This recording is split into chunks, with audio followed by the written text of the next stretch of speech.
Simon sir, শুরু করব।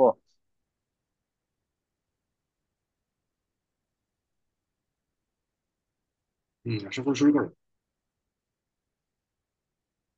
আসসালামু আলাইকুম। শুভ সন্ধ্যা সবাইকে। আহ, প্রথমে আমি সবাইকে ওয়েলকাম করছি আমাদের আজকের webinar, AI for research, make it easier and ফাস্টার। এটি একটি খুবই গুরুত্বপূর্ণ এবং সময় উপযোগী একটি টপিক।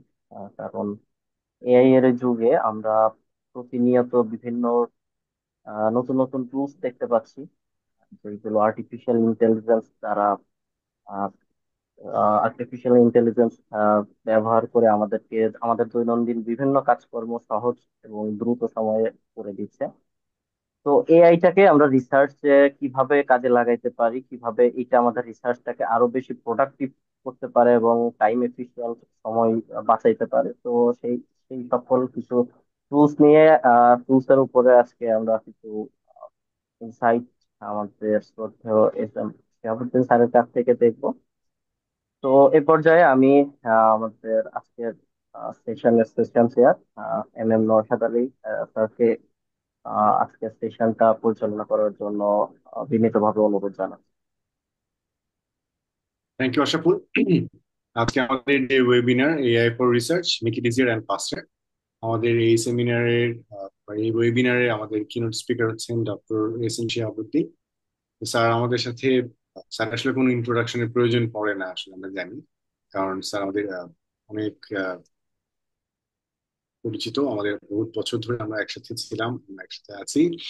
এবং স্যার গ্রিন ইউনিভার্সিটিতে অনেক বছর ছিলেন। এখন প্রেসিডেন্সি ইউনিভার্সিটিতে উনি চেয়ারপারসন এবং প্রফেসর হিসেবে আছেন। স্যারের রিসার্চ ফিল্ড মেইনলি হচ্ছে deep learning, image processing, renewable energy সাইডেও স্যার অনেকদিন ধরে কাজ করছেন। স্যারের রিসার্চের প্রতি যে প্যাশন আছে সেটা আমরা সবাই মোটামুটি জানি। বহুত বছর উনি রিসার্চের সাথেই জড়িত এবং অনেক রিসার্চ গ্র্যান্ট সাকসেসফুলি হ্যান্ডেল করেছেন, এবং এখন অনেক রিসার্চ গ্র্যান্ট উনি রানিং কন্ডিশনে আছে। সেই সাথে আহ, স্যারের সম্পর্কে কিছু বলতে গেলে বলতে হয় যে স্যার কারেন্টলি রিসার্চ ফিল্ডে বেশ রিনাউন্ড একজন রিসার্চার বাংলাদেশে বা ওয়ার্ল্ড ওয়াইড। স্যারের কারেন্ট সাইটেশন 2800 প্লাস, এবং স্যারের রিসার্চ আর্টিকেল 170 প্লাস। স্যার বহু বছর ধরেই ডিপ লার্নিং, কম্পিউটার ভিশন এই ফিল্ডে কাজ করছিলেন। সেই সাথে এখন মাল্টিডিসিপ্লিনারি ফিল্ডে অনেক রিসার্চে উনি কন্ট্রিবিউশন করছেন ফ্রিকুয়েন্টলি এবং কনস্ট্যান্টলি। তো আমাদের এই যে আজকের যে যে টপিক, যে রিসার্চে এখন সবাই অনেক অনেক নতুন নতুন অনেক কিছু আমরা টুলস সম্পর্কে আমরা জানি না, যেগুলো আসলে রিসার্চে অনেক আমাদের হেল্প করে আর কি, বা আমরা ইউজফুল টুলস সম্পর্কে আমরা জানতে পারবো। বা আমরা যারা রিসার্চে যারা আগ্রহী তারা আমরা আসলে অনেক কিছু জানি না, বা আমরা আমাদের কিছু ছোটখাটো কিছু হেল্প থাকলে, হেল্প হলে সেটা হচ্ছে, বা কোনো কোনো টুলস আমাদের কোনোটা হচ্ছে গিয়ে ফিগার ড্র করতে সুবিধা হয়, কোনটা হচ্ছে প্রেজেন্টেশন প্রিপেয়ার করতে সুবিধা হয়, বা কোন টুলস গুলো আমাদের আসলে ইউজ করলে আমরা আসলে অনেক বেশি বেনিফিটেড হবো, এই সম্পর্কে আজকে আমাদেরকে যে একটা ব্রিফ একটা আইডিয়া দিবেন হচ্ছে আমাদের keynote speaker doctor Shihab sir.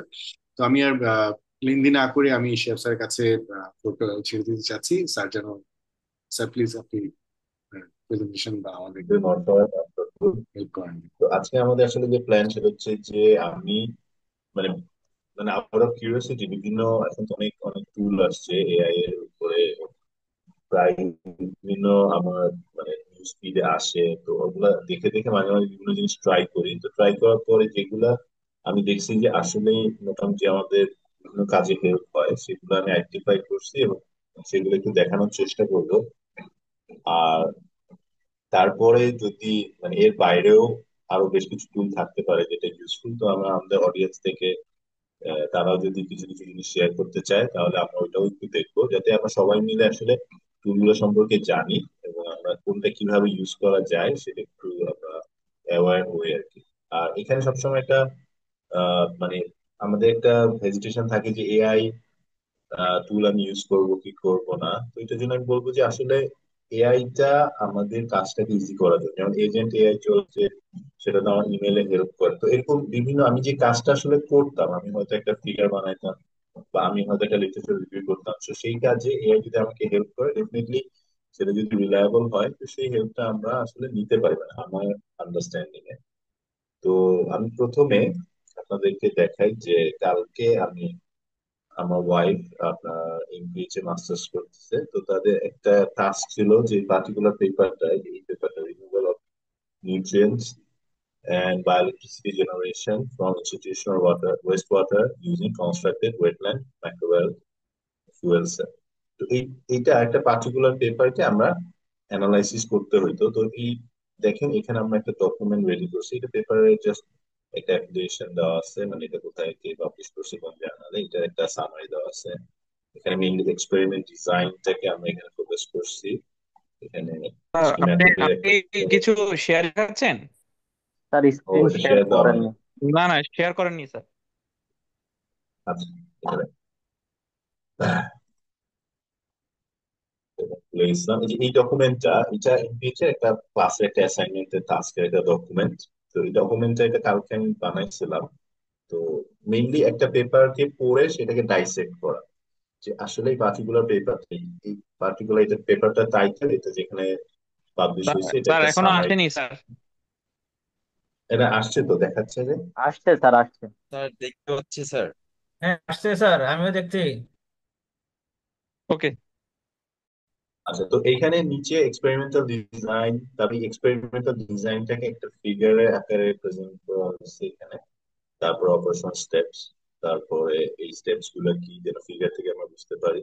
এই মেথড লিমিটেশনসটা কি সেটা আইডেন্টিফাই করা আছে। মেইন রিসার্চ আউটকামসটা কি,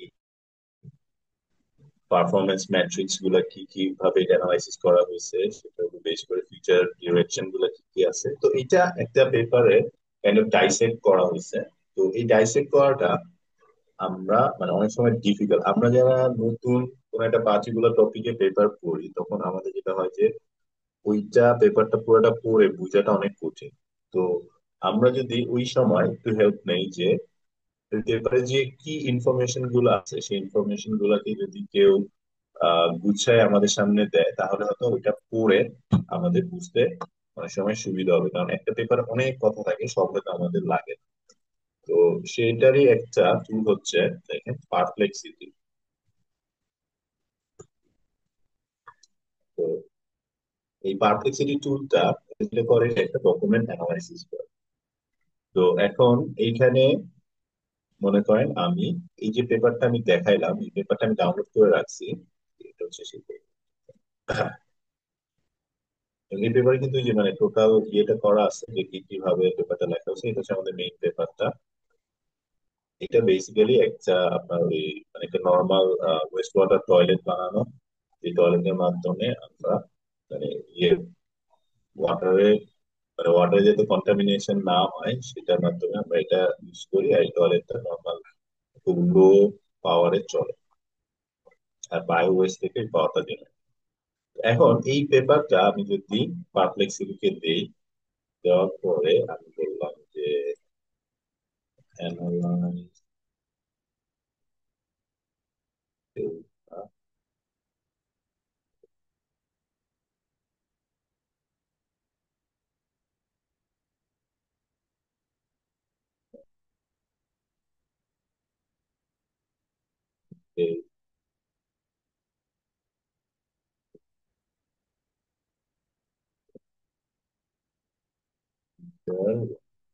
এই চারটা জিনিস ধরেন আমি একটা মানে পার্টিকুলার পেপারটা পড়ে এটা বের করতে চাচ্ছি। তো এইটা দেখি কিভাবে ও আমাদেরকে অ্যানালাইসিস করে দেয়।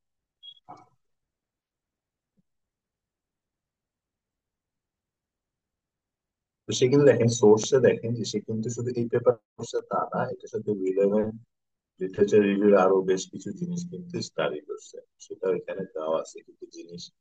এটার সাথে একটু দরকার বুঝার জন্য পড়ছে, পড়ার পরে এখানে অ্যান্সারটা দিচ্ছে। তো অনেক সময় যেটা হয় যে এই কাজটা করতে আমাদের অনেক সময় লাগতো, কিন্তু এইখানে আমি একটা সামারি আকারে দেখতে পাচ্ছি যে আমার পার্টিকুলার মেথড মেইন যে বায়োফুয়েলের যে কনস্ট্রাকশন সেটা কিভাবে করা হয়েছে সেটা এখানে লেখা আছে, সেটা এক্সপেরিমেন্টাল সেটআপটা কিভাবে করবো সেটা লেখা আছে, সিস্টেমটা কিভাবে অপারেট হয়, একদম কি ইনফরমেশন গুলা কিন্তু পেপার থেকে তুলে নিয়ে আসছে। তখন যেটা সুবিধা হয় যে আমার পুরো পেপারটা আমি অল্প সময় পড়তে পারি। এবং এখানে দেখেন যে স্যাম্পলিং কি ছিল, স্ট্যাটিস্টিক্যাল অ্যানালাইসিস কিভাবে করা হয়েছে, তো এগুলো আমাদের লিটারেচার রিভিউতে লাগে। তো এখানে আমি সামারি পেয়েছি, লিমিটেশনস কি কি ছিল এবং এরিয়া অফ অ্যাপ্লিকেশন যা যা আমরা চাইছি সবই কিন্তু বের করে নিয়ে এসে দিচ্ছি।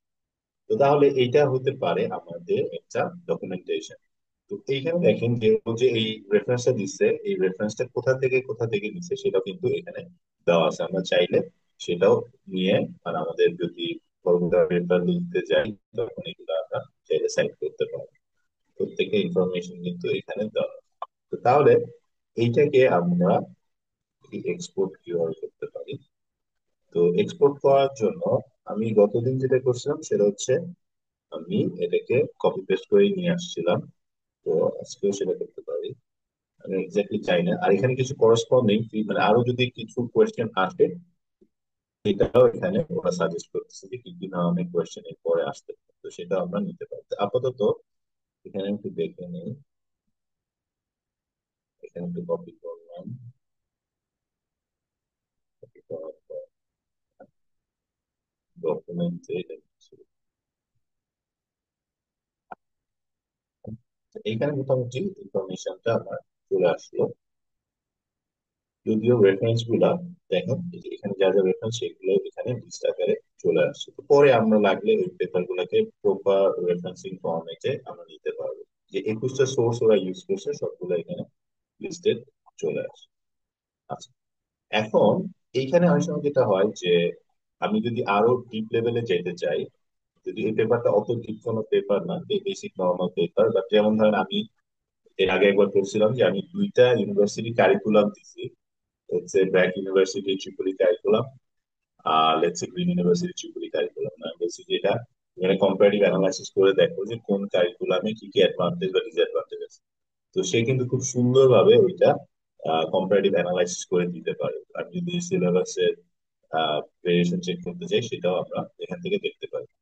তাহলে এখন এটা হচ্ছে আমাদের একটা টুল, এবং এখানে আমরা একাধিক পেপারও দিতে পারি। যতটুকু আমার মনে আছে যে এখানে 4টা পেপার, 4টা ডকুমেন্ট একসাথে দেওয়ার পরে দিতে পারি ফ্রি ভার্সনে।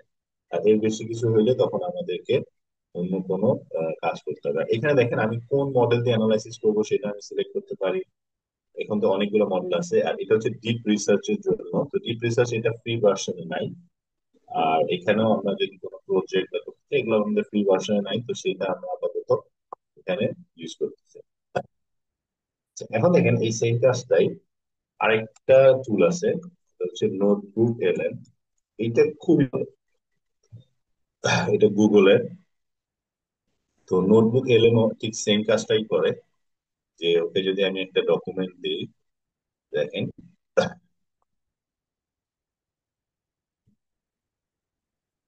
এটা একটা ইয়ে করবে, নতুন একটা tool।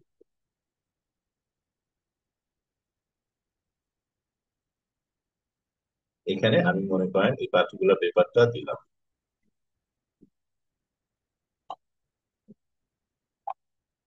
তো দেওয়ার পরে ও কি করবে, অলরেডি টেক্সটটা যখন ইম্পোর্ট করতেছে ও কিন্তু তার নিজস্ব একটা অ্যানালাইসিস করে ফেলতেছে। করার পরে তো এখানে জাস্ট একটা সামারি লিখছে, এই সামারিটাই হচ্ছে ওই যে আমি এখানে যে সামারিটা কালকে ইউজ করছিলাম, এটা হচ্ছে যে ওই সামারিটা, পুরো পেপারটার মূল কথাটা এখানে সামারি আকারে থাকে, যে এই টেক্সটটা। তো এই টুলে আমরা যেটা করতে পারি যে এখানে আমি দেখলাম যে critically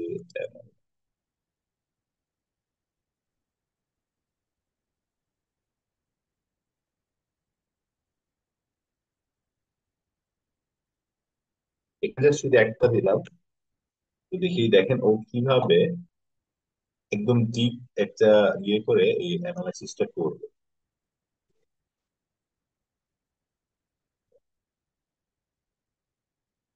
এবং ও এখানে দেখেন যে পারপ্লেক্সিটিতে যে লিমিটেশন গুলো বলা হয়েছে জাস্ট মেনশন করা হয়েছে, যে স্কেলে লিমিটেশন আছে, ম্যাটেরিয়ালসে লিমিটেশনস আছে, ক্লাউডের এনার্জি আউটপুট, কিন্তু অত ক্রিটিক্যালি অ্যানালাইসিস করা হয় না। কিন্তু এখানে দেখেন যে প্রত্যেকটাকে কেন এটা লিমিটেশন সেটাও কিন্তু এখানে বলা আছে। The study emphasize the need for further validation in diverse municipalities with varying wastewater characteristics and environmental conditions to expand its applicability.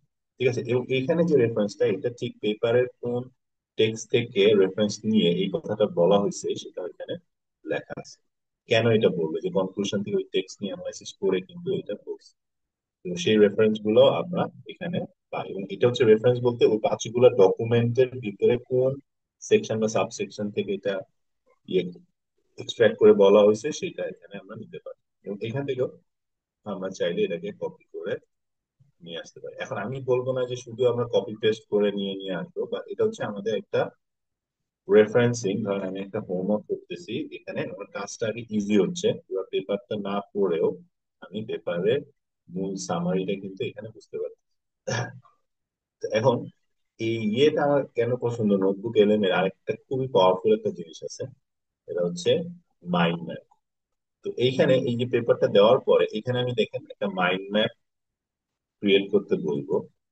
তো মাইন্ড ম্যাপটা হচ্ছে যে পুরা ডকুমেন্টটা কিভাবে স্ট্রাকচার করা আছে সেইটা ও মানে ওইভাবে সাজাবে, তখন আমাদের দেখবেন বুঝতে খুবই সুবিধা হয়। যে কোনো ইভেন আমার ইয়েতে যখন আমি কারিকুলাম অ্যানালাইসিস করতেছিলাম এই মাইন্ড ম্যাপটা আমাদের অনেক কাজে আসে। দেখি এটা কোনো বানাচ্ছে, ওয়েট করি।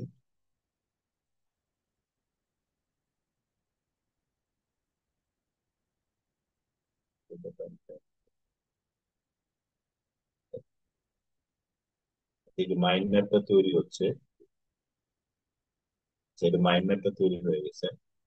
এখন দেখেন যে এই যে ডকুমেন্টটা, এটা হচ্ছে ডকুমেন্টের মেইন টাইটেল, এটা ওয়েটল্যান্ড মাইক্রোওয়েল ফুয়েল সেল।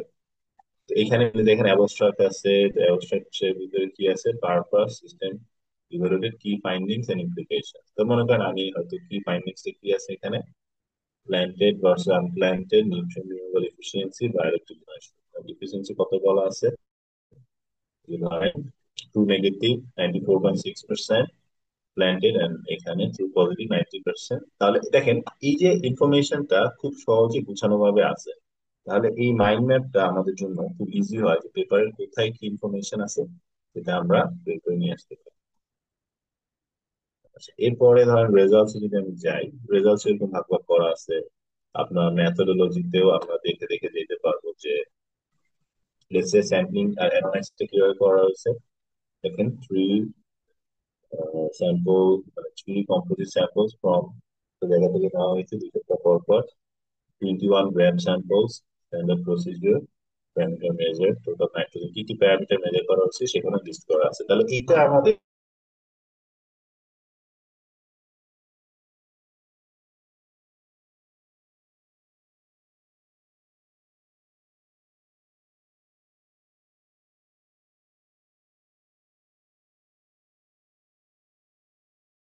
আবার পেপারটা পড়তে হয়, আবার খুঁজতে হয়।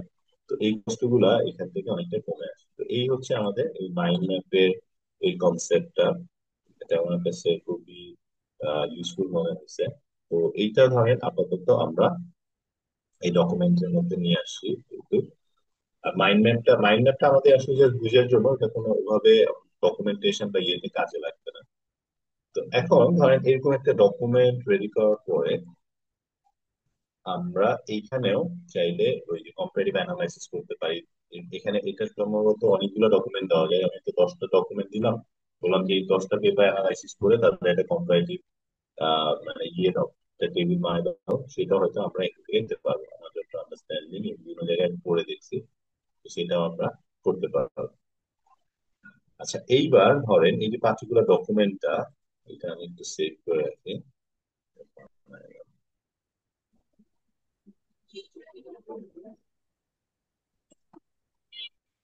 এইবার এইটাকে আমরা নিয়ে যাই ন্যাপকিন ডট এআই। আমি কি কি দেখছি, পারপ্লেক্সিটি দেখছি, এরপরে দেখছি নোটবুক এলএম, আর এবার দেখবো ন্যাপকিন। তো ন্যাপকিনটা হচ্ছে যে আমার ফিগার বানানোর জন্য। তো ধরেন আমি একটা টেক্সট মোটামুটি যেহেতু জেনারেট করতে পারছি, এবার এই টেক্সটের উপর বেস করে আমরা কোনো ফিগার বানাইতে পারি। তাহলে দেখেন যে আমি ন্যাপকিন ডট এআই তে ঢোকার পর, এটা জাস্ট আপনি আপনার জিমেল আইডি দিয়ে ঢুকলেন, ঢোকার পরে এখানে আমি একটা নতুন ন্যাপকিন ক্রিয়েট করব। তো ন্যাপকিন ক্রিয়েট করার জন্য বললে আমরা একটা ডকুমেন্ট এখানে ইম্পোর্ট করতে পারি, নিজেরা চাইলে টাইপও করতে পারি, অথবা ড্রাফট এআই দিয়ে সার্চ করে দেখতে পারি। তো আপাতত আমরা এখানে ইম্পোর্ট দিলাম। তারপরে আমি এই যে ওয়ার্ড ফাইলটা বানাইছি ধরেন সেটা দিলাম। দেওয়ার পরে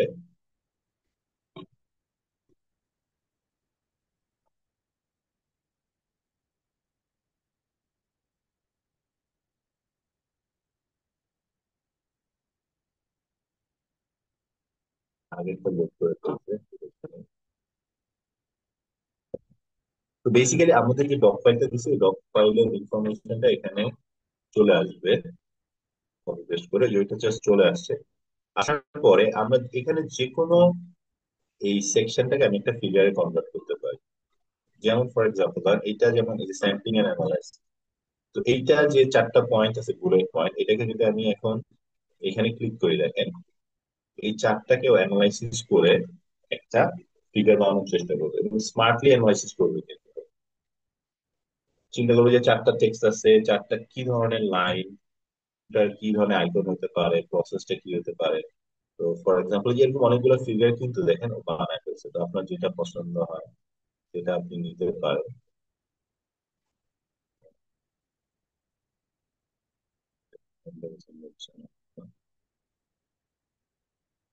তাহলে ধরেন আমি আর একটু মোড়ে যাই। মোড়ে গেলে আরো কিছু স্যাম্পল দেখাবে।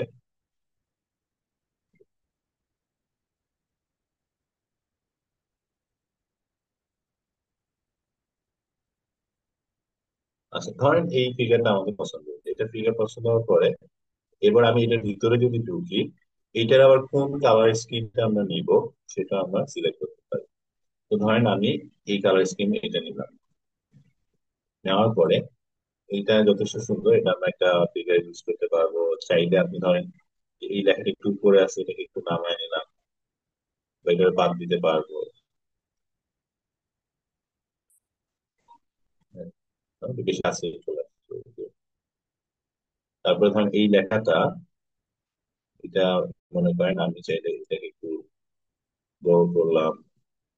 মানে সব রকম এডিট করা যায় আর কি। এটাকে একটু লার্জ করলাম, ফিগারের জন্য ধরেন এটা একটু লার্জ করে নিলাম। ফর্ম চেঞ্জ করা যায়, আইকনও চেঞ্জ করা যায়, সবই করা যায়। তো যাক, এই ফিগারটা খুব সহজে আমরা বানায় ফেলতে পারি। এটা আমাদের অনেক টাইম সেভ করবে, কারণ এই ধরনের ফিগার বানানো সোজা হবে না। এবং এখানে দেখবেন যে আইকন গুলো ইউজ করা হয়েছে সেটা কিন্তু রিজনেবল। ওয়াটার স্যাম্পলস এর জন্য ওয়াটার স্যাম্পলস, নিউট্রিয়েন্ট কনসেন্ট্রেশনের জন্য এটা, বায়োলজিসিটি মেজারমেন্টের জন্য এটা, দেখেন এটা রিজনেবল একটা ইয়ে দিচ্ছে। এটা ইনফ্যাক্ট এইটা আমি বাদ দিয়ে দিই। তারপরে এইটাকে এবার আমি ধরেন এক্সপোর্ট করবো। এক্সপোর্ট করলে আমরা হোয়াইট ব্যাকগ্রাউন্ড সহ এক্সপোর্ট করতে পারি, আবার ট্রান্সপারেন্টও করতে পারি। তো ধরেন আমি আবার হোয়াইট ব্যাকগ্রাউন্ড অ্যাড করলাম। এটা 3x রেজলিউশন আছে, একদম হাই রেজলিউশন। মাঝে মাঝে রেজলিউশন নট ব্যাড।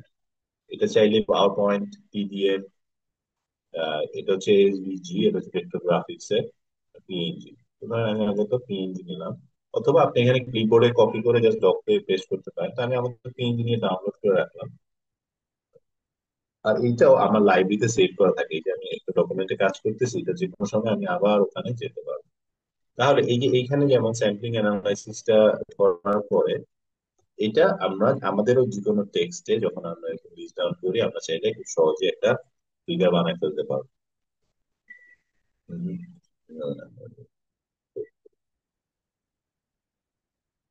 তো ন্যাপকিনটা আমার কাছে খুবই অ্যামেজিং লাগে, কারণ ও যে ফিগার গুলো বানায় is very professional.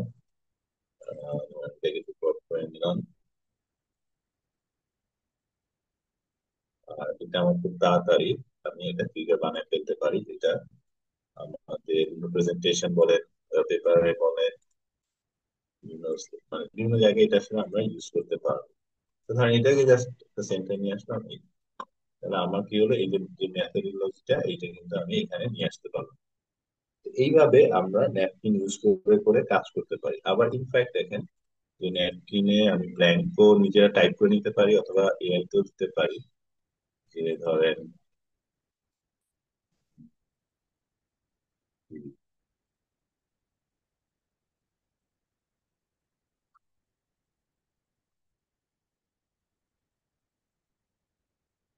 Alternative sources of energy, এটা একটা মানে দিয়ে সার্চ দিলাম, তো একটা নতুন ন্যাপকিন তৈরি করবে, সেও খুঁজে খুঁজে এখানে টেক্সট নিয়ে আসবে। এই টেক্সট আনার পরে এই পুরো জিনিসটা কিন্তু আস্তে আস্তে প্রত্যেকটা সোর্সেস অফ এনার্জি কি সুবিধা অসুবিধা সব ডকুমেন্ট করে ফেলতে হবে। এইখানে যদি আমি এই পুরো ডকুমেন্টের একটা সামারি ফিগার জেনারেট করতে চাই, যেটা আমরা এখান থেকে করতে পারবো। দেখি, এবং এটা কমপ্লিটলি ফ্রি, এখন পর্যন্ত ফ্রি, এবং এটা শেয়ারও করা যায়, অনেক কিছু করা যায়। তো দেখেন যে এখানে একটা খুব সুন্দর ফিগার কিন্তু এরা বানায় ফেলছে। আর আপনি যদি চান যে আমি কাস্টমাইজে যাব, এখানে আপনি লিখতে পারেন আপনার কি ধরনের প্লট লাগবে বা প্লটের টাইপ যদি থাকে। যেমন অনেক রকম আছে, আমি ল্যাপটপ জানি না, ফানেল উইথ অ্যারোস, তারপরে প্রসেস, এমপ্লিফিকেশন প্রসেস, কন্ট্রোল, এরকম বিভিন্ন যদি আপনি নাম জানেন, তাহলে ওই পার্টিকুলার ফিগারটা বানাইতে পারবেন। ওইভাবে আপনি এটা হরিজন্টাল নাকি ভার্টিক্যাল নিবেন, এই ডিটেল লেভেলটা দেখেন, এখানে কিন্তু বেশি ডিটেল নাই। আমি যদি আপনার ডিটেল চাই তাহলে প্রত্যেকটার নিচে আবার টেক্সট অ্যাড করবো, তো সেরকমও আমরা দিতে পারি। যেমন এখানে টেক্সট অ্যাড করছে, অ্যাড করার পরে আমরা বিভিন্ন ক্যাটাগরির মধ্যে থেকে ধরেন এখানে এই হয়ে গেল আমার ফিগার, যথেষ্ট সুন্দর একটা ফিগার। এবং আমরা চাইলে এখানে অনেক কিছুই চেঞ্জ করতে পারি, ইনক্লুডিং এই আইকনটাও পরে আপডেট করে নিতে পারি, আইকনটাকে একটু ছোট করে নিতে পারি, অনেক কিছুই করা যায় এখানে।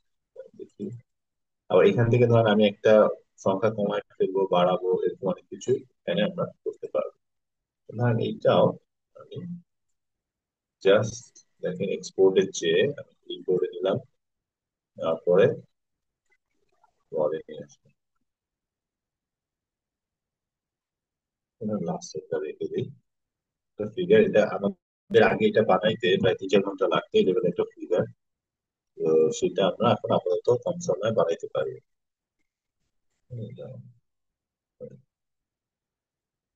আচ্ছা, এরপরে এটা তো আমরা দেখলাম ন্যাপকিন, আর এরপরে আমরা আরেকটা জিনিস আমি পাইছি যেটা বেশ ভালো মনে হয়েছে, এটা হচ্ছে আপনার কনসেনসাস। কনসেনসাস এই একটাও হচ্ছে লিটারেচার রিভিউর জন্য খুব ভালো। তো যেটা আমরা এখানে করি যে মনে করেন এটা যেমন আমি পার্টিকুলার একটা টপিকের উপরে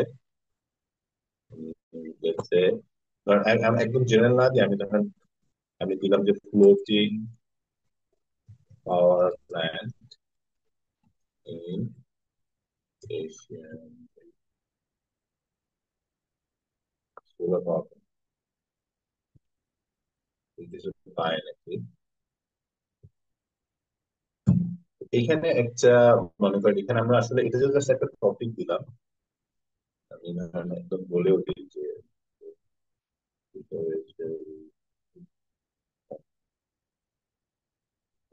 এবং এখানে আমি চাইলে এটাকে টেবিল আকারেও বলতে পারি যে মানে রেজাল্টস ইন টেবুলার ফর্ম।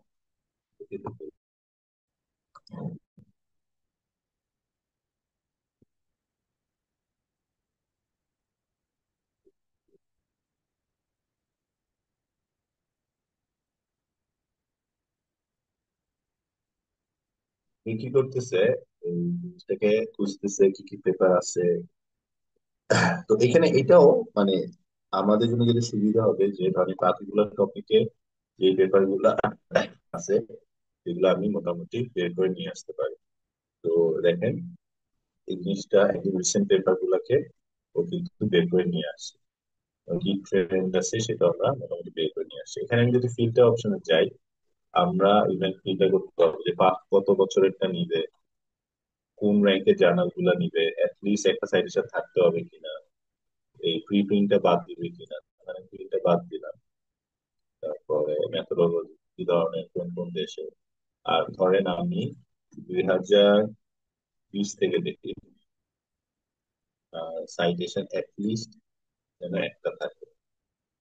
এবার আবার বলে দিতে গেছে, আবার বড় দেখা,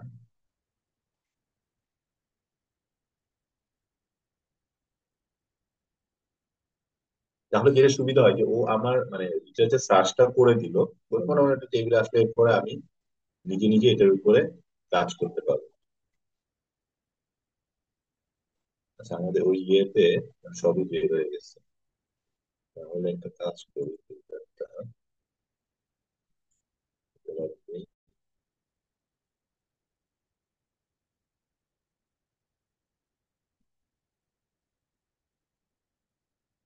এই শুধু একটা সাজেশন থাকবে কি?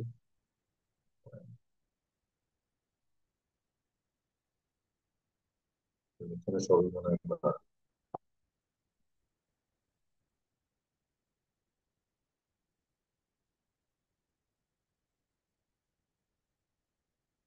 আচ্ছা, এখানে পেপার গুলাকে লিস্ট ডাউন করে দিচ্ছে। তাহলে আমরা যেটা করতে পারি, দেখেন যে আমি যদি আগের ওইটাতে চলে যাই, আমার আগের ওইটা হচ্ছে এখানে যেটা দিল, যেটাতে চলে যাই। আর এই এই যে আমরা প্রথমে যে রেজাল্ট আমি পাইছিলাম, এইটাকে আমি চাইলে এখন এক্সপোর্ট করতে পারবো।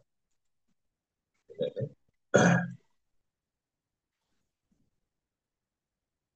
এখানে ডাউনলোড করা যায়। এটা এইভাবে ডাউনলোড চাচ্ছি না, আমি পুরোটাই এখান থেকে ডাউনলোড করবো।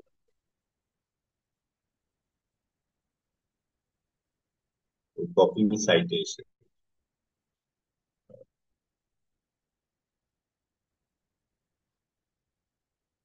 এইখানে সাইটেশন নেওয়ার পর আমি আসলে কোন ধরনের সাইটেশন নিব, ধরেন আমি নিউমেরিক নিলাম বা হার্ভার্ডটা নিলাম বা যে কোনো একটা নিতে পারি।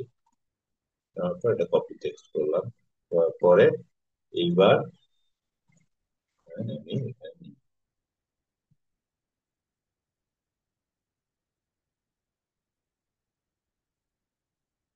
আচ্ছা, এখানে সাইটেশন গুলো আসছে কিন্তু টেবিলটা ভেঙে গেছে, কপিটা শুধুমাত্র আমরা ইয়ে হিসেবে করছি। সাইটেশন চলে আসছে কিন্তু আমাদের টেবিলটা ঠিক মতো আসে নাই। টেবিলটা একটু ইয়ে হয়ে গেছে, পেস্ট করার তো formatting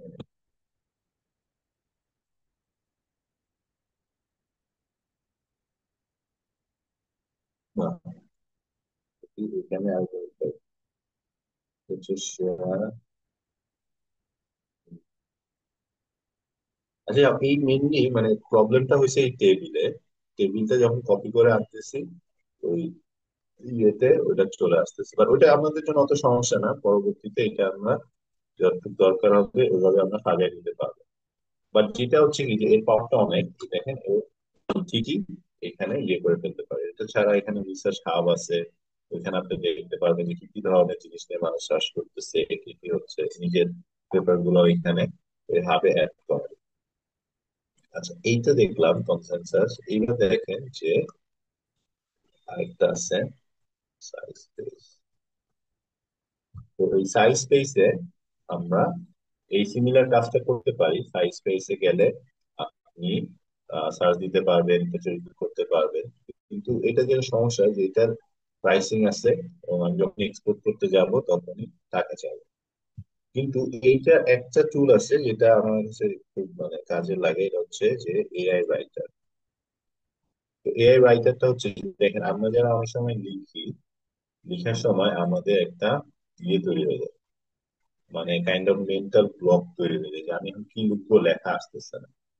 তো ফর এক্সাম্পল ধরেন আমি দেখলাম যে protein,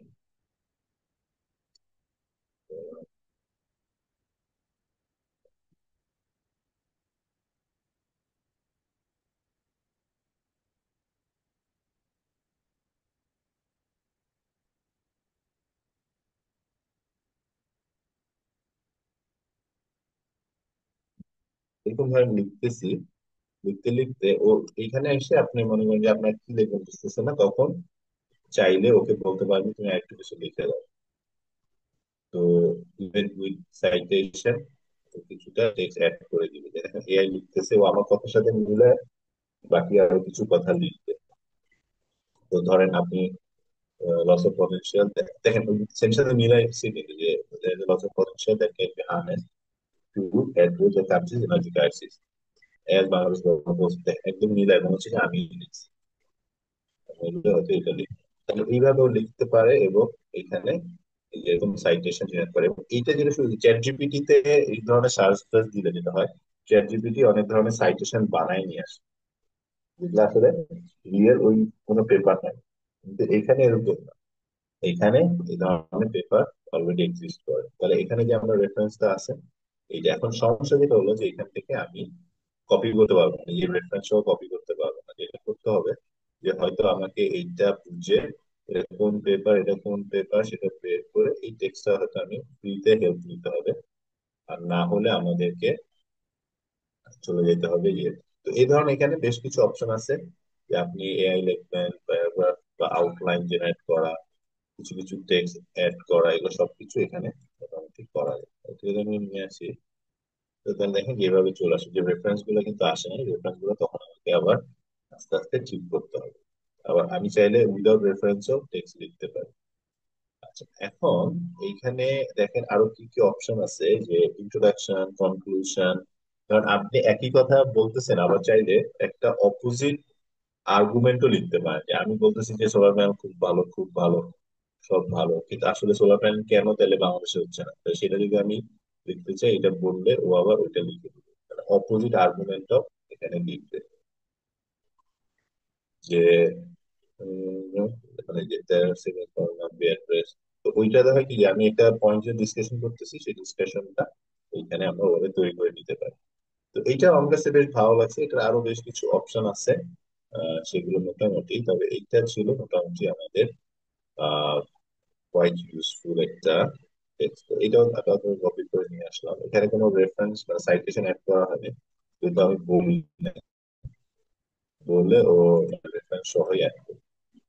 তো এটা হচ্ছে আমাদের মানে কিছুটা হয়তো আমি যদি রাইটিং ব্লকে পড়ি বা কিছু কিছু সময় একটা জিনিস নিয়ে ইন্ট্রোডাকশন সবসময় লিখতে মন চায় না, একই কথা বারবার আসতে থাকে, তো তখন হয়তো আমরা এটা দিতে পারবো। তো এখন এইটা ধরেন আমাদের মোটামুটি এই এইটা আমি ইউজ করছি, কখনো কখনো খুব বেশি ইউজ করা হয় না এটা, আহ, বাকিগুলা ইউজ করা হয়েছে। আর এখন দেখেন যে এই পুরো জিনিসটা যদি এখন আমি একটা আমাতে নিয়ে যাই, অনেক সময় ধরেন আপনাকে বললো যে এই পার্টিকুলার পেপারের উপরে একটা প্রেজেন্টেশন বানাই নিয়ে আসো, বা আপনি নিজের পেপারের উপরে একটা প্রেজেন্টেশন বানাই নিয়ে আসো, দেখা গেছে আগের স্লাইড টাইড কিছু নাই। তো আমরা তখন চাইলে মনে করেন, আমি একটা পাওয়ার পয়েন্ট স্লাইড জেনারেট করতে পারি কিভাবে, যে ধরেন আমি যে লেখাটা লিখছি সেটার উপর বেশ করেও করা যায়, আমি জাস্ট একটা প্রম্পট লিখেও করা যায়, আবার ডকুমেন্ট ইম্পোর্টও করা যায়। তো ধরেন আমি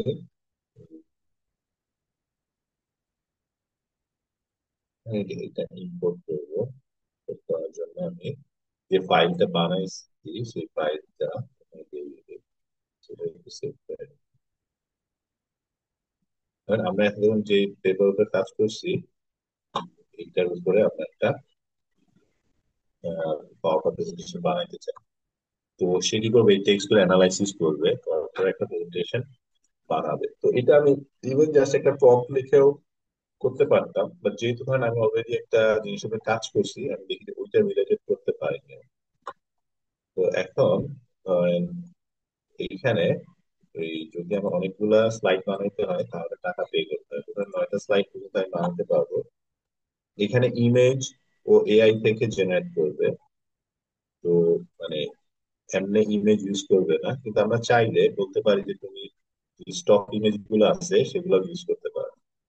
আর এখানে ধরেন কনসাইজ আছে, এক্সটেন্সিভ আছে, ডিটেইল আছে।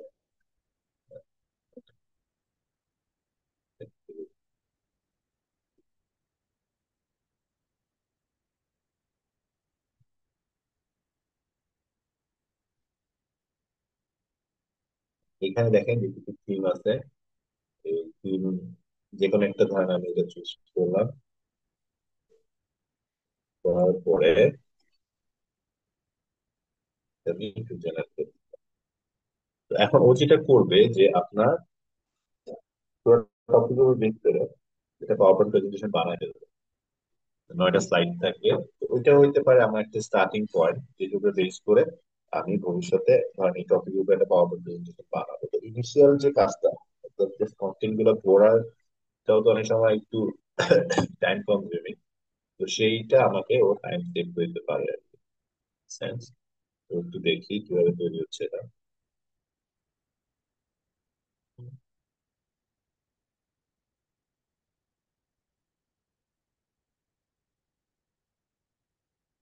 আমি যেহেতু একটু কনডেন্স দিছি, এগুলো প্রচুর টেক্সট নিয়ে আসতেছে, তো এটা দরকার ছিল না।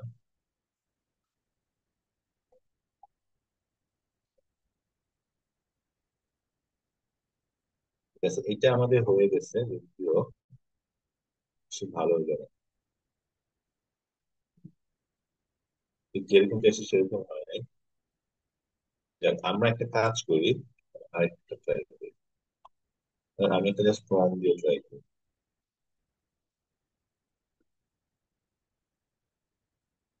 আর আমি নিলাম যে আচ্ছা,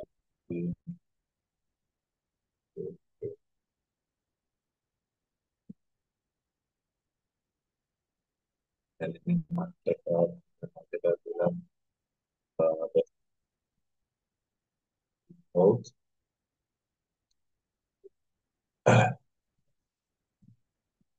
এখানে ও কি করবে, এই টপিকের উপর ফার্স্টে ও নিজে যেহেতু আপনার টেক্সট নেই, ও নিজে একটু স্টাডি করে কিছু টেক্সট নিয়ে আসবে। টেক্সট আনার পরে সে সাইট গুলোকে আস্তে সাজাবে।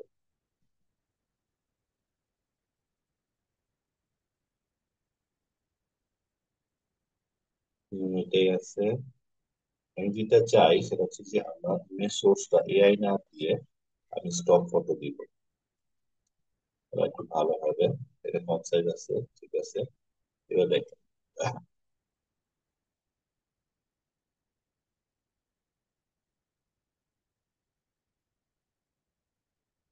এটাও আমার আসলে বেসিক্যালি এটা আমার অনেক টাইম সেভ হয়েছে। এই জিনিস আমার মনে হয় টপিকের উপরে তাড়াতাড়ি করে এটা বানাই নিয়ে তারপরে ওই ওই এআই এর উপরে এই পাওয়ার পয়েন্ট স্লাইডটা নামায় তার উপরে এডিট করতাম, তাহলে আমার ইনিশিয়াল টাইমটা অনেকখানি কম লাগে। আর একটা ফর্ম দিয়ে স্ক্র্যাচ রেডি করতেও কিন্তু প্রায় 30-40 মিনিট লাগে যা শুধু কন্টেন্ট করতে।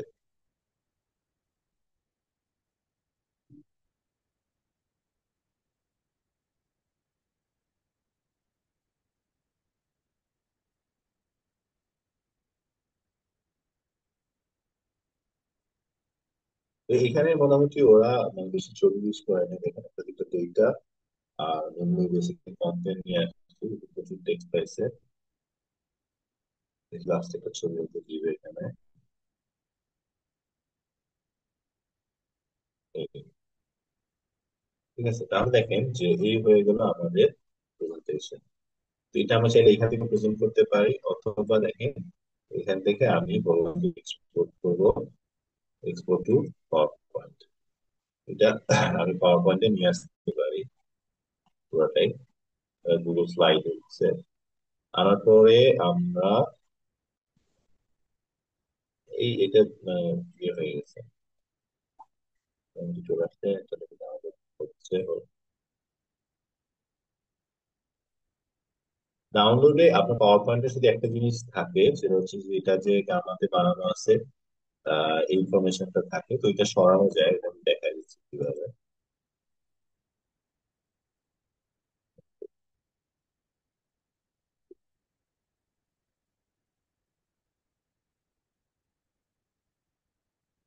ঠিক আছে, দেখছেন এই যে আমার পাওয়ার পয়েন্ট প্রেজেন্টেশনটা তৈরি হয়ে গেছে। এইবার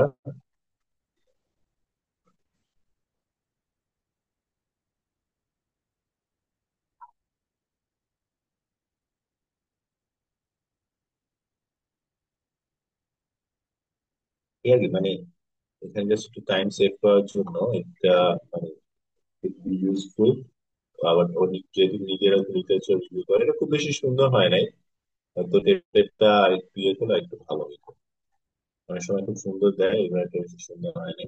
তো আপনি যদি ধরেন এখানে এই সব জায়গায় নিচে ক্যানভা ইয়ে আছে না, এখানে দেখবেন যে গামা অ্যাড করা আছে, এটা সরাইতে হলে আপনি যাবেন রিভিউতে, রিভিউ না, ভিউ, স্লাইড মাস্টারে যাবেন। স্লাইড মাস্টারের যে এগুলাতে জাস্ট এগুলো সরাই ফেললে এটা থাকবে, প্রত্যেকটা স্লাইড থেকে সরাই ফেললে ওটা থাকবে। ঠিক আছে, এই যে এতটুকু কাজ করলে আপনি নিজের হয়ে গেল জিনিসটা, তখন আমি সবগুলা করলাম না, আমি সবগুলা ইয়ে করলো এটা, তারপরে দেখবে না থাকবে না, মোটামুটি এগুলোতে চলে গেছে। এই, তো এই হচ্ছে মোটামুটি আমরা 6টা টুল দেখলাম। এগুলো আমার কাছে মনে হচ্ছে মানে খুব ইউজফুল, ঠিক মতো ইউজ করতে পারলে। আদার দেন আরো তো অনেক টুল আছে যেগুলো আমরা ইউজ করি, যেমন জোটেরও বলেন, আমরা যে ডেটা র্যাপার ইউজ করি, ডেটা র্যাপার না, ডেটা র্যাপার ডেটা র্যাপার এই ডেটা র্যাপারটা আমাদের ডিজাইনের জন্য ভালো। তো এগুলো অনেক কিছু আমরা ইউজ করতেছি আজকাল, যেটা আমাদের মানে আউটকামটা ভালো করতেছে। আর ওগুলোর মধ্যে সবগুলোতে এখন এআই ইন্টিগ্রেটেড হয়নি, বাট মোটামুটি সবগুলাতে আস্তে আস্তে এআই এর যেটা আসতেছে, যেমন ক্রেজিতে এআই আছে, আপনার ক্যানভার মধ্যে এআই ইন্টিগ্রেটেড করা আছে। তো বিভিন্ন জায়গায় কিন্তু আমরা চাইলে ভবিষ্যতে ওগুলাও ইউজ করতে পারবো। তো এটাই ছিল মেইনলি। সবগুলো টুলের মধ্যে আরো অনেক টুল আছে, বাট যেগুলো আমি মোটামুটি ইউজ করছি আমার কাছে মনে হচ্ছে যে খুব ইউজফুল ফর টাইম সেভিংস, আর একটা মোটামুটি একটা রিজনেবল ভালো আউটকাম দেওয়ার জন্য এটা খুব ইউজফুল। এই হচ্ছে মোটামুটি আমার প্রেজেন্টেশন। তো তারপরে হয়তো আপনাদেরও আরো কিছু টুল থাকতে পারে যেগুলা আপনারা ইউজ করছেন, যেটাতে আমি কভার করি নাই। আমি মেনলি পারপ্লেক্সিটি, নোটবুক এলএম, ন্যাপকিন, কনসেনসাস, সাইজ স্পেস আর গামা, এই 6টা কভার করলাম। তো আপনাদের মধ্যে থেকে কারো যদি এরকম আরো কোনো সাজেশন থাকে, বা আপনি যদি দেখাতে চান, আমরা একটু দেখতে পারি, শিখতে পারি, সবার জন্য তাহলে লাভ হবে। তো থ্যাংক ইউ সবাইকে। নমস্কার। Over to you.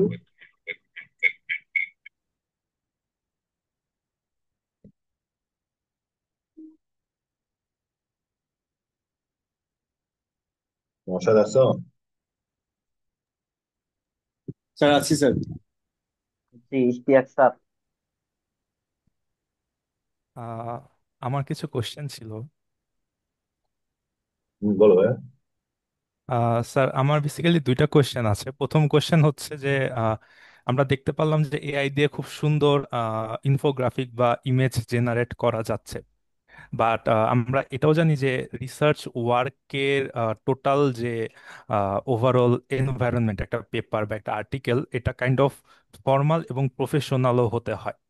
তো আমার কোশ্চেনটা হচ্ছে যে এই যে একটা লুক্রেটিভ ডিজাইন আমি তৈরি করতেছি এআই দিয়ে, এবং অন দ্য আদার সাইড আমার ওখানে প্রফেশনালিজম বা ফর্মালিজম মেনটেন করতে হচ্ছে, এই দুইটার মধ্যে যে সেন্স অফ ব্যালেন্সিং, এটা আমরা আসলে কিভাবে মেনটেন করতে পারি?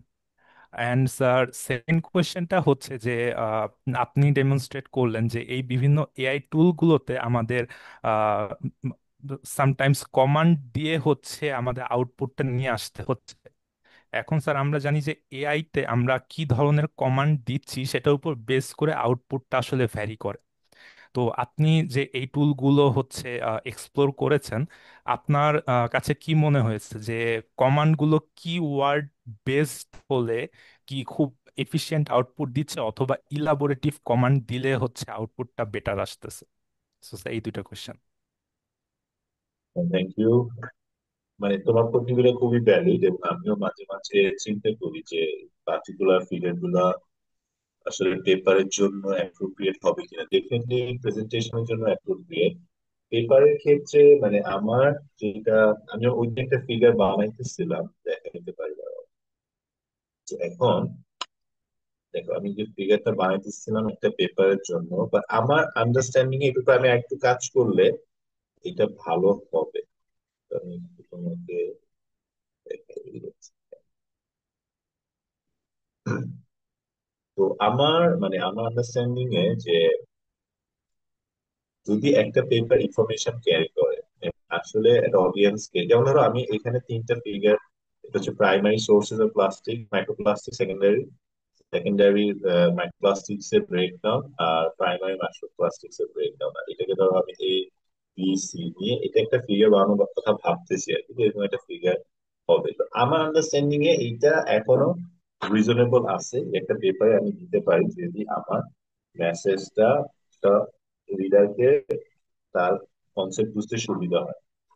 তো সেইটা আমার ধারণা হবে, তবে ডেফিনেটলি এটা একটা ডেলিকেট প্রসেস, আমাদেরকে কেয়ারফুল থাকতে হবে যে আসলে এইটা পেপারের যে নর্ম, সেই নর্মের সাথে যায় কিনা।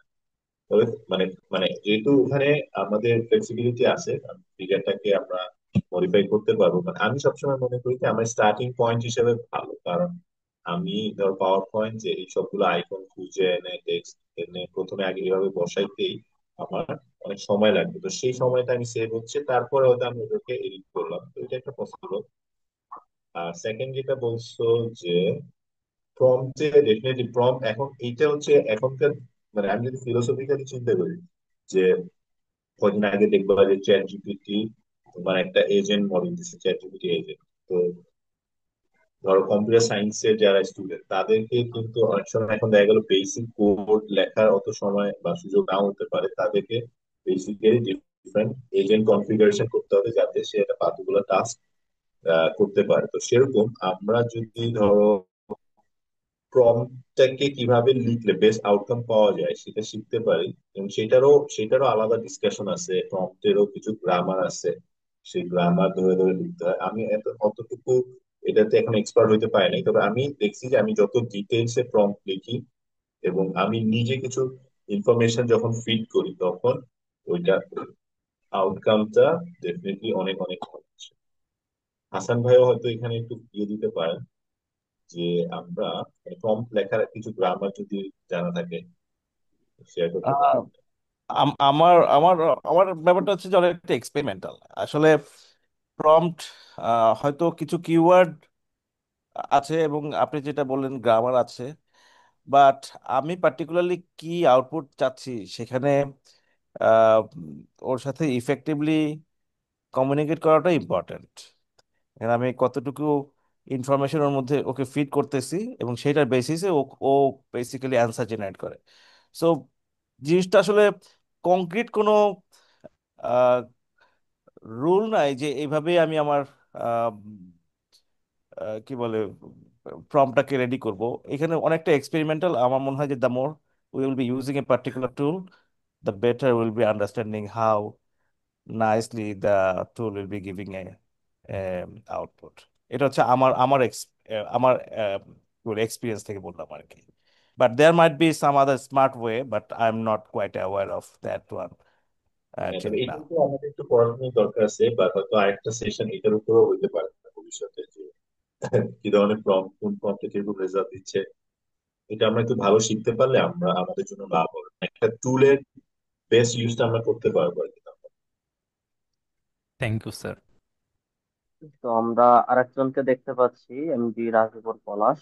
Kindly unmute your microphone and ask your question. Thank you so much. আসসালামু আলাইকুম স্যার। আমি স্যার এর আগে আপনি যে গাম অ্যাপ্লিকেশনটা দেখাইলেন স্যার, এটা আমি ইউজ করেছিলাম এবং এই জায়গা থেকে আমি আসলে খুবই ভালো একটা ফিডব্যাক পেয়েছিলাম। এটা ইউজ করে আসলে আমার খুব উপকার হয়েছিল। স্যার আমার এখন দুইটা কোশ্চেন আছে। একটা কোশ্চেন হলো আমরা আহ, যেটা আপনি দেখালেন যে কনসেনসাস অ্যাপ্লিকেশন যেটা আছে, যেটার মাধ্যমে আমরা লিটারেচার রিভিউ আসলে করতে পারতেছি বা সামারি করতে পারতেছি। তো এই জায়গায় কি স্যার আমরা যে ওপেন অ্যাক্সেস গুলো আছে আমাদের পেপারে, শুধু সেইগুলোর জন্য লিটারেচার রিভিউ করতে পারতেছি, নাকি যেগুলো ওপেন অ্যাক্সেস নাই সেইগুলোও আমাকে আসলে প্রোভাইড করতেছে? এটা একটা কোশ্চেন। আর দ্বিতীয় কোশ্চেন হলো স্যার, আমরা নোটবুক এলে বা অন্যান্য অ্যাপ্লিকেশন দিয়ে যে বিভিন্ন রকম লিমিটেশন গুলাকে অ্যানালাইসিস করতেছি পেপারের, এবং তারা আমাদেরকে বিভিন্ন রকমের সোর্স গুলো দিয়ে দিচ্ছে যে আসলে এটা কোন পেপারের লিমিটেশন কোথা থেকে আসছে। তো আমাদের কি কি স্যার এইটা পুনরায় আবার সেই সোর্সে গিয়ে চেক করে দেখার প্রয়োজন আছে কিনা যে আদৌ এই লিমিটেশনটা আছে কিনা, বা বায়াসড হয়ে কোনোভাবে আমাদেরকে লিমিটেশন দিচ্ছে কিনা? এটা চেক পুনরায় আবার চেক করার প্রয়োজনীয়তাটা কতটুকু স্যার? এই দুইটা কোশ্চেন যদি একটু বলতেন। হ্যাঁ, না মানে সেকেন্ডটা আগে অ্যান্সার করি যে অবশ্যই প্রয়োজন আছে, মানে ধরো এইটা একটা টুলের মতো, মনে করো আমি, তুমি তোমার একটা স্টুডেন্টে বললো না যে তুমি 10টা পেপার পড়ে আসো, তো তাই না, তুমি এটা দিয়ে দিন দাও, ও যতই দিক তুমি কেউ তোমাকে তো ওই জিনিসটা ভেরিফাই করতেই হবে। তো আমাদের এইটা হচ্ছে আমার ইনিশিয়ালি ও একটা ড্রাফট দিল, ড্রাফট দেওয়ার পরে আমি কিন্তু আসলে পেপারটা লিমিটেশন গুলা দেখে বোঝার চেষ্টা করব, এবং আমি পেপার মানে যেটা সুবিধা হয় কি যে আমি যখন একটা মোটামুটি একটা আন্ডারস্ট্যান্ডিং পেয়ে গেছি তখন আমি যখন পেপারটা খুলবো তখন আমি কিন্তু খুব সহজে বুঝতে পারবো যে হ্যাঁ এটা মেক সেন্স, এরকমই ব্যাপারটা। আমি স্পেশালি ধরো কনক্লুশন বা ফিচার ওয়ার্কের ওইখানে হয়তো এই সেম লিমিটেশন কথাগুলো বলা আছে। তো এটা আমাদের ডেফিনেটলি ভেরিফাই করতে হবে। এইটা আমাদের একটা মাথায় রাখতে হবে যে এআইটা হচ্ছে একটা মানে আমার হিসেবে ওই দিন একজন একটা ভালো এক্সাম্পল দিচ্ছে, যেটা একটা ক্যালকুলেটরের মতো। ধরো যে আমি আগে লগারিদমিক 7 লগ 7 ক্যালকুলেট করতাম, কিন্তু এখন আমি একটা ক্যালকুলেটরে লগ 7 দিব আর ওর ভ্যালুটা চলে আসে। তো তার মানে এখন আমি ভ্যালুটা আনার পরে ওইটা তো আমাকে ভেরিফাই করে দেখতে হবে যে এই ভ্যালুটা দিয়ে আসলে কাজ হচ্ছে কিনা। ভ্যালুটা হয়তো ভুল নাই, কিন্তু আসলে আমি যেটা চাইছি সেটা আমি পাইছি কিনা। আচ্ছা, আর আর তুমি যে প্রথম কোয়েশ্চেনটা করছো সেটা ভুলে গেলাম। প্রথম কোয়েশ্চেন একবার বলো তো যে, তুমি জামাটা ভালোভাবে ইউজ করতে পারছিলে, তারপর কোয়েশ্চেনটা কি ছিল তোমার? স্যার ওই কনসেনসাস অ্যাপ্লিকেশন থেকে লিটারেচার রিভিউ করলে এটা কি শুধু ওপেন অ্যাক্সেস এর জন্য হ্যাঁ, আসে? এখন এদের বিভিন্ন ওয়েবসাইটে লেখা আছে, যেমন কনসেনসাস, মানে ওদের ওয়েবসাইটে লেখা আছে যে ওদের প্রায় 3.5 লক্ষ পেপার ওদের ডেটাবেজে আছে। তো যখন আমরা সার্চ দিই তখন ওই ডেটাবেস গুলো থেকে বের করে ওরা এটা করে। এখন আমার ধারণা যে প্রত্যেকটা, যেমন সাইজ স্পেসের একটা সার্টেন ডেটাবেজ আছে, এই ডেটাবেসটা যে পুরা ধরো মানে পুরা ইনক্লুসিভ সমস্ত পেপার এখানে আছে, আমি এটা ডাউট করবো। তবে হয়তো majority of the main paper আছে। তবে হ্যাঁ, এটা সত্য, আমার আমার আন্ডারস্ট্যান্ডিং এ যে সবই যে ওপেন সোর্স পেপার তা না, এদের হয়তো ডেটাবেস থেকে মানে সাবস্ক্রিপশনের থ্রু কিছু কিছু পেপার এদের থাকতে পারে। ব্লান্ডারলি বলা কঠিন হবে। তবে ওদের ডিক্লারেশন থেকে দেখে নিতে হবে যে টুল ইউজ করবে, ওদের ডিক্লারেশন থেকে দেখে নিতে হবে। তবে আমার আমার গেস হবে যে ওদের পেপারটা যে পুরোপুরি এক্সক্লুসিভ তা না। তবে আমি বিভিন্ন সময় বিভিন্ন মানে সার্চে, ধরো আমি যখন আমার রিলেটেড টপিকে সার্চ করি যেটা সম্পর্কে আমি জানি, আমি দেখছি যে পেপার যেগুলো বের করে নিয়ে আসে এটা কোয়াইট রিলেভেন্ট এবং একদম ইম্পর্টেন্ট পেপার গুলা বের করে নিয়ে আসতে পারে, এটা আমি দেখছি আমার নোন টপিকে। এখন তো জাস্ট ধরো র্যান্ডম সিলে দিলাম, এই জন্য অতটা মানে জাজ করতে পারতেছি না। তো ডেফিনেটলি লিমিটেশন কিছুটা আছে, বাট ওই স্টার্টিং পয়েন্ট হিসেবে ভালো আমার হিসেবে। ঠিক আছে, থ্যাংক ইউ। এরপরে আছে সাকলাইন মোস্তা। আসসালামু আলাইকুম স্যার। আপনার স্যার, আমার ছোট্ট একটা এক্সপিরিয়েন্স শেয়ার করা ছিল, সেটা ওই যে প্রম্পট রিলেটেড আর কি। তো আমি দেখা যাচ্ছে যে কোনো একটা আহ, আমি কি শেয়ার করবো স্যার? হ্যাঁ হ্যাঁ করো। আচ্ছা। তো আমি কোন একটা মানে পার্টিকুলার টপিকে আমি কিছু মানে ইনফরমেশন চাচ্ছি, তো ধরলাম চ্যাট জিপিটি থেকে চাচ্ছি আর কি। তো সেক্ষেত্রে আমি আমার মতো করে আগে লিখি যে আমি পেপার লেখার ক্ষেত্রে বললাম যে আমি পেপারে এই টপিকটা হচ্ছে বা যে কোনো কিছুর ক্ষেত্রে হতে পারে। তো আমি এই রিলেটেড ইনফরমেশন চাচ্ছি, আমার মতো করে আমি লিখলাম ওইখানে। আমার যতটুকু সম্ভব আমি ওকে সুন্দরভাবে বোঝানোর ট্রাই করলাম যে এটা আমি চাচ্ছি। তো দেন আমি ওইটা দিয়ে যে আউটপুটটা পাই, আমি সরাসরি যদি চ্যাট জিপিটি কে দেই, ওইটা দিয়ে যে আউটপুটটা পাই, তো ওইটার থেকে আবার বেটার হয় আমি যতটুকু লিখছি ওইটাকে দেখা যাচ্ছে চ্যাট জিপিটির আরেকটা নতুন নিউ চ্যাট ওপেন করে, অথবা ধরলাম যে জেমিনিতে, জেমিনিকে দিয়ে বললাম যে আমি হচ্ছে এই রিলেটেড ইনফরমেশন চাচ্ছি, তো এই প্রম্পটটাকে তুমি হচ্ছে আরো সুন্দরভাবে অর্গানাইজ করে দাও যেন আমি মানে বেস্ট আউটপুটটা পাই। তো সেক্ষেত্রে ও মানে ওই প্রম্পটের মধ্যে এমন সুন্দরভাবে মানে কিছু কথা গোছায় দেয়, নতুন নতুন সুন্দর সুন্দর কথা অ্যাড করে দেয়। তো ডেফিনেটলি তখন হচ্ছে আমার মানে আউটপুটটা ওই প্রম্পট দিয়ে অনেক অনেক বেটার আসে আর কি। রাইট, এটা খুবই খুবই ভালো আইডিয়া বলছি, খুবই ভালো। আমি এইটা তোমার কোন একটা টুলে দেখছি, আমি মনে নাই ওই টুলে, এডুকেশনের একটা কোন এআই টুলে আমি মনে করি জাস্ট লিখলাম যে ক্লাস 7 এর ম্যাথ ক্লাস নোটটা বানাও। তো তখন তো ওই এইটা নিয়ে ও আবার একটা প্রম্পট লেখে 3-4 লাইনে, এইরকম লেখো কুইজ থাকতে হবে এই করে ও ওদের একটা প্রেশার ইয়েতে কনভার্ট করে ফেলে 4 লাইনে। এবং ওই 4 লাইনে ওটা যখন রান করে তখন অনেক ভালো আউটপুট আসে। তো এটা খুবই ভালো আইডিয়া বলছো। এটা আমরা ট্রাই আউট করতে পারি আর কি, যে প্রথমে চ্যাট জিপিটি কে বললাম যে তুমি আমার এটার উপরে বেস করে একটা তুমি প্রম্পট লিখে দাও, তারপরে সেই প্রম্পটটা আবার চ্যাট জিপিটি কে দিলাম, তাই তো? জি স্যার, জি। খুব ভালো আইডিয়া। আমাদের চ্যাট বক্সে আরেকটা প্রশ্ন আছে on behalf of MD Dulal Hossain. Sir, can you discuss AI copyright issues?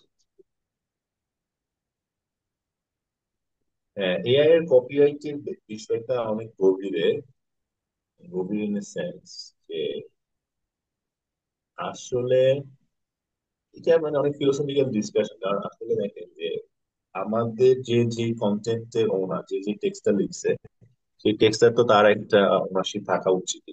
কিন্তু দেখা গেল যে এই সমস্ত টেক্সট ইন্টারনেট থেকে স্ক্র্যাপ করে এই সমস্ত এআই মডেল গুলা তৈরি হয়েছে। এআই মডেল গুলা কখনোই তার মেইন কোন কন্টেন্ট কোথা থেকে নিতেছে তার ইয়েটা আহ, মানে মেনশনটা করে না ওইভাবে। তো আপাতত যেগুলো দেখলাম যে রিসার্চ রিলেটেড যেগুলো, যেমন ইভেন চ্যাট জিপিটি তেও একটা ইয়ে আছে, সাইট টুল আছে যেটা নাম হচ্ছে স্কলার জিপিটি। তো স্কলার জিপিটি তে যে রেজাল্ট দিবে ওগুলো ডেফিনেটলি ওই পার্টিকুলার পেপারকে রেফার করেই দিবে। তো আমি যদি কোনো একটা টেক্সট বা রেজাল্ট অথেন্টিক, জেনুইন, যে পেপার থেকে ইন্সপায়ার হয়ে নিচ্ছি সেই পেপারকে আমি যদি সাইট করি, তাহলে আমি মনে করি যে আমরা কপিরাইটের ভিতরে থাকি। তো আমরা যারা রিসার্চার আমাদের আশা রাখি যে এই সমস্যাটা হবে না, আমরা জেনুইন পেপার থেকে কোটেশন বা সাইটেশন করেই আমাদের যে কোনো মেসেজ লিখবো। আর সেকেন্ড হচ্ছে যে আমার মানে এটা সবসময় মনে রাখতে হবে যে এই টুলগুলো হচ্ছে আমার হেল্পিং হ্যান্ড, কিন্তু আমার রিপ্লেসমেন্ট না। আমরা আমাদের কাজ করব, কিন্তু ইনিশিয়াল যে বেসিক, এখন আমি যদি ধরেন এই কনসেনসাস থেকে আমি একটা টেক্সট কপি করে বসা যাই, এটা কিন্তু একদম রং হবে। কারণ ওটা ও আমাকে 10টা পেপার নিয়ে আসে, 10টা পেপারের উপর একটা টেক্সট দিচ্ছে, সেটাও আমি সেটা পড়ে বুঝে সে আমার মতো করে আমার ইন্টারপ্রিটেশনটা দিলে সেটা সবচেয়ে ভালো হবে। তো ওই জায়গাটা আমাদের নিজস্ব যে একটা এথিক্যাল জায়গা, নিজস্ব যে মানে সেন্স, সেই সেন্সটা কাজে লাগে কাজটা করতে হবে। আমি যদি এভাবে শর্টকাট করতে যাই তাহলে কিন্তু এটা ভুল হবে। এবং এভাবে অনেকেই কিন্তু জিনিসটাকে ইয়ে করে ফেলতেছে। মানে দেখা গেছে যে ওই দিন ব্র্যাকের এক টিচারের সাথে কথা বলতেছিলাম, ব্র্যাকে বললো যে অ্যাসাইনমেন্ট দিচ্ছে কোডিং অ্যাসাইনমেন্ট, কিন্তু এই কোডিংও সবার একই রকম, মানে সব চ্যাট জিপিটি দিয়ে কোড কপি করে করে দিচ্ছে। তো এটা হলে তো আসলে আমাদের কোনো লাভ হচ্ছে না, মানে লার্নিংটা হচ্ছে না। তো ওই জায়গায় আমাদের একটু কেয়ারফুল থাকতে হবে যে আমি কিভাবে আসলে এআই এর পাওয়ারটা ইউজ করবো। নিজেকে রিপ্লেস করে ফেললে কিন্তু আমরা এক সময় এগুলো সাফার করবো। Thank you sir. আশা করি আর কারো কোনো প্রশ্ন নাই। তো আমি স্যারের কথা ধরে একটু শেষ থেকে শুরু করতে চাই যে যারা এখানে অনেকেই আছেন যারা হচ্ছে জাস্ট আন্ডার গ্রাজুয়েট স্টুডেন্ট অর্থাৎ আন্ডার গ্রাজুয়েশন কমপ্লিট করে রিসার্চে একেবারেই নতুন, তাদের ক্ষেত্রে একটা ডিসক্লেমার থাকবে যে আপনারা ট্রাই করবেন আপনাদের থিসিস এবং দেখা যাচ্ছে প্রথম একটা দুইটা পেপার একটু নিজেরা লেখার জন্য। আপনি ইংলিশ পারেন না, ঠিক আছে, সমস্যা নেই, আপনি বাংলাতে গুগল ট্রান্সলেট ইউজ করেন। গুগল ট্রান্সলেট ইউজ করে বাংলাটাকে ইংলিশে ট্রান্সলেট করে দুই একটা পেপার লিখেন। আপনি যখন প্রসেসটা বুঝে যাবেন তখন আপনি গিয়ে এআইটা ইউজ করলে বেস্ট রেজাল্টটা পাবেন। আদারওয়াইজ এআই নট 100% অ্যাকিউরেট, তাই এটা মিস ইনফরমেশন দেয়। তো এইটা আপনি যদি ওইটা ধরতে না পারেন যে কোনটা ঠিক দিচ্ছে আর কোনটা ভুল দিচ্ছে, তো আপনার বেসিকটা কখনোই ডেভেলপ হয় না। আর আরেকটা সুখবর সেটা দেয়া যেতে পারে, সেটা হচ্ছে যে আমরা অনেকেই ইয়া থাকি, একটু টেনশনে থাকি যে এআই দিয়ে পেপার লিখলে সেটা জার্নালে অ্যাকসেপ্ট করবে কিনা, এই জন্য আমরা আবার এআই দিয়ে লিখে সেটা হিউম্যানাইজ বা প্যারাফ্রেজ করি। বাট মোস্ট অফ দি জার্নালের পলিসি হচ্ছে যে এআই আপনি ইউজ করতে পারবেন, সেটা হচ্ছে রাইটিং এর ক্ষেত্রে। আহ, বেশিরভাগ জার্নালই এটা কাউন্ট করে না খুব একটা, কারণ তাদের পলিসি আছে ইয়া ইউজ করার। কিছু কিছু জার্নাল বলে যে ওইটা আপনাকে মেথোডোলজিতে ইনক্লুড করতে হবে, আর কিছু কিছু জার্নাল হচ্ছে শুধু বলে যে আহ, ইয়াতে একনলেজমেন্টে দিয়ে দিলেই হবে। তো এই হচ্ছে মোটামুটি পলিসি। আরেকটা এখানে যেহেতু আমাদের আহ, মানে তিনজন সম্মানিত চেয়ারম্যান আছে, আমি তাদেরকে একটু রিকোয়েস্ট করবো যে আমাদের আন্ডার গ্রাজুয়েট স্টুডেন্টের থিসিস এর ক্ষেত্রে এআই ইউজের কোনো পলিসি আনা যায় কিনা। কারণ দেখা যাচ্ছে যে এআই বেশিরভাগ স্টুডেন্টই এআই ইউজ করতেছে, যেহেতু এখনো আমরা মনে হয় এটা কাউন্ট করি না যে এআই কতটুকু ইউজ করতেছে। অনেক ইউনিভার্সিটিতে আমার জানা মতে এমআইএসটি, পিইউটি কিছু পলিসি আছে যে এআই এর ওরা কিছু সার্টেন লিমিট করে দিছে। তো এটা ডিন এবং প্রেসিডেন্সিতেও এটা কোনো পলিসি আনা যায় কিনা এই ক্ষেত্রে। তো ধন্যবাদ সবাইকে। আহ প্রথমত আমাদের স্পিকার শিহাবুদ্দিন স্যারকে। আহ এখন আমি আমাদের chief guest doctor Mohammad Abul Hasan sir, associate professor and chairman, department of artificial intelligence and data science, university of বাংলাদেশকে বাংলাদেশ তাকে কিছু অনুরোধ করতেছি কিছু আজকে সেশনটা নিয়ে কিছু মূল্যবান বক্তব্য পেশ করার জন্য।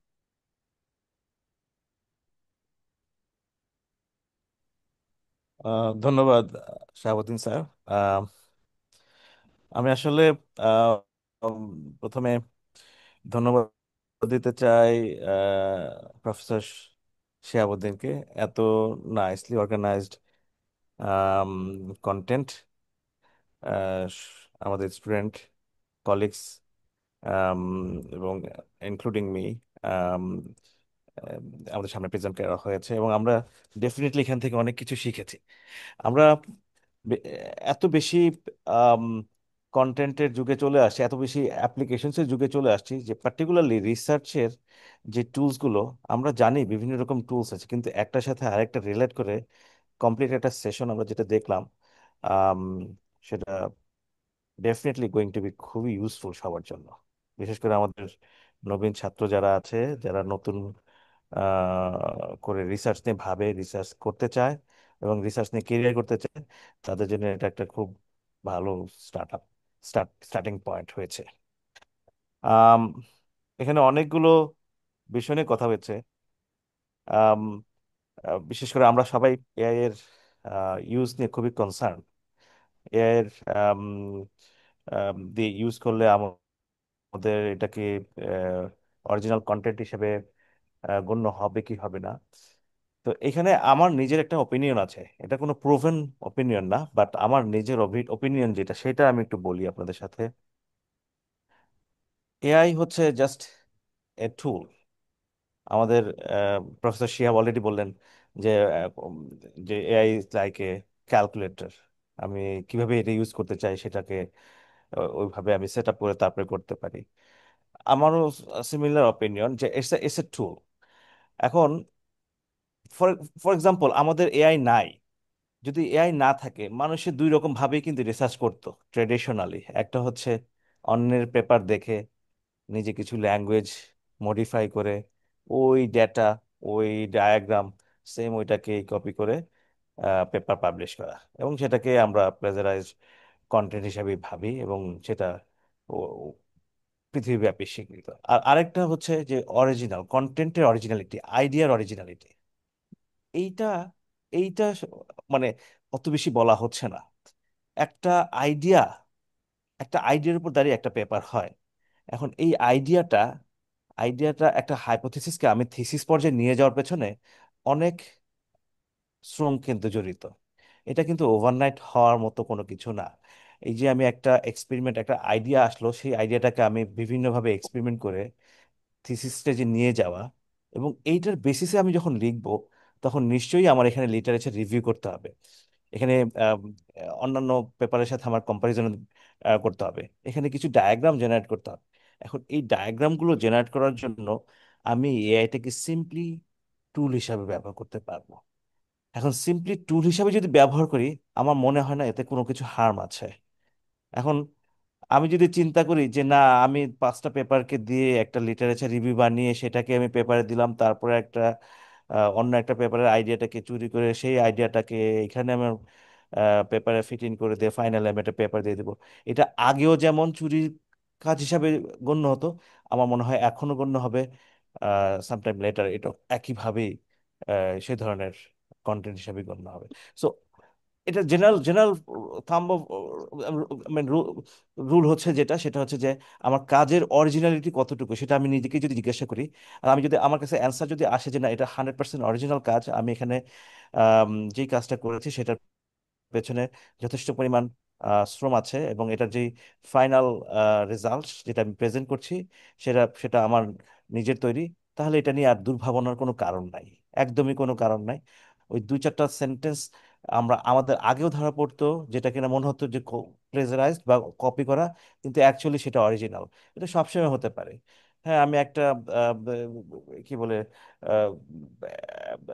বিবলিওগ্রাফিক কন্টেন্ট যেগুলো, সেগুলো দেখা যায় যে একবারে হুবহু হয়ে যায়, এবং সেটার কারণে 10%, 5%, 10% এমনিও সবসময় কপি দেখা যায়। কিছু কিছু জেনারিক সেন্টেন্সেস থাকে যেটা কিনা সব সময় কমন, তো এগুলো দেখা যায় যে আম, আগেও ওইটাকে মনে হতো যে copied content, but actually that is not. So আমার মনে হয় ওই স্টিকিং টু দ্য বেসিক, যে আমরা আমাদের আইডিয়াটা কতটুকু অরিজিনাল, সেটার উপর বেসিস করে আমরা আমাদের কাজটাকে কতটুকু সুন্দরভাবে প্রেজেন্ট করতে পেরেছি, সেটাই হচ্ছে এখানে গুরুত্বপূর্ণ। আর ল্যাঙ্গুয়েজের ব্যাপারটা, ল্যাঙ্গুয়েজ এখন আমরা এআই দিয়ে যদি জেনারেট করি, আর এর আগে যেটা ছিল, আমি যখন আম, সাউথ কোরিয়াতে গেলাম, সাউথ কোরিয়াতে দেখি যে আমাদের কোরিয়ান যারা ল্যাব মেম্বার ছিল, তারা তাদের থিসিসটাকে ওই প্রুফ রিডার দিয়ে, পয়সা পে করে প্রুফ রিডার দিয়ে থিসিসটাকে প্রুফ রিড করিয়ে নিয়ে আসতো এবং তার জন্য টাকা পে করতো।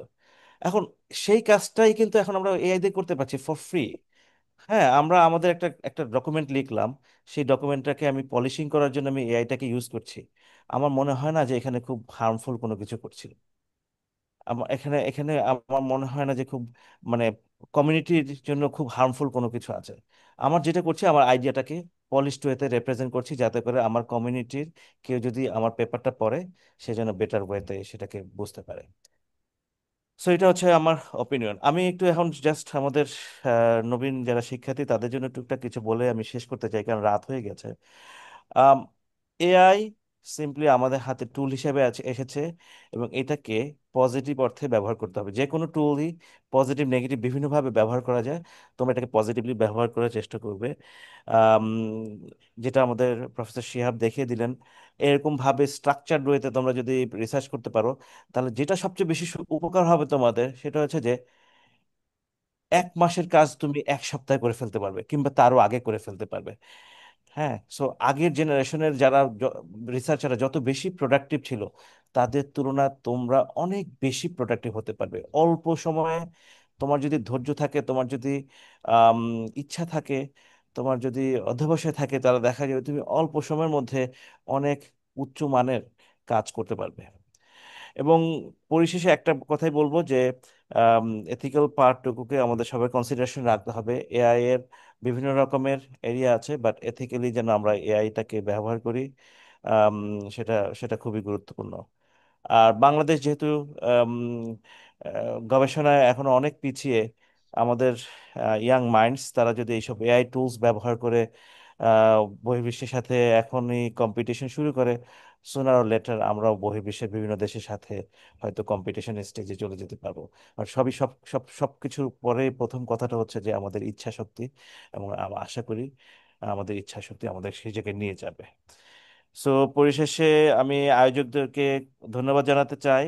আম, আমি আসলে অনার্ড যে এরকম একটা আম, সুন্দর ওয়েবিনার প্রোগ্রামে আমাকে প্রধান অতিথি হিসেবে দাওয়াত করা হয়েছে। আমি আসলে অতটুকু যোগ্য মনে করি না। প্রফেসর শিয়াব অনেক সুন্দর করে অনেক content, rich rich amount of content দেখিয়েছে, আমি নিজেও অনেক কিছু শিখেছি। আমি তার কাছে কৃতজ্ঞ, এবং আবারও সবার কাছে কৃতজ্ঞতা প্রকাশ করছি। সবাইকে ধন্যবাদ ধন্যবাদ এবং শুভরাত্রি। আসসালামু আলাইকুম। Thank you sir for your kind and insightful speech. এ পর্যায়ে আমি আমাদের স্পেশাল গেস্ট আজকে অনুষ্ঠানে doctor Mohammad Hasan Maruf sir, associate professor and chairman, department of physics, university of বাংলাদেশকে কিছু বলে আজকের অনুষ্ঠানটা শেষ করার জন্য বিনীতভাবে অনুরোধ।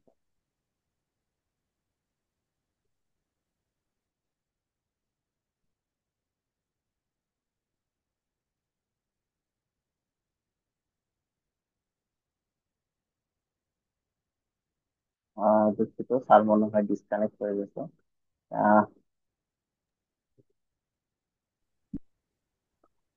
হ্যাঁ, স্যার মনে হয় ডিসকানেক্টেড হয়ে গেছে।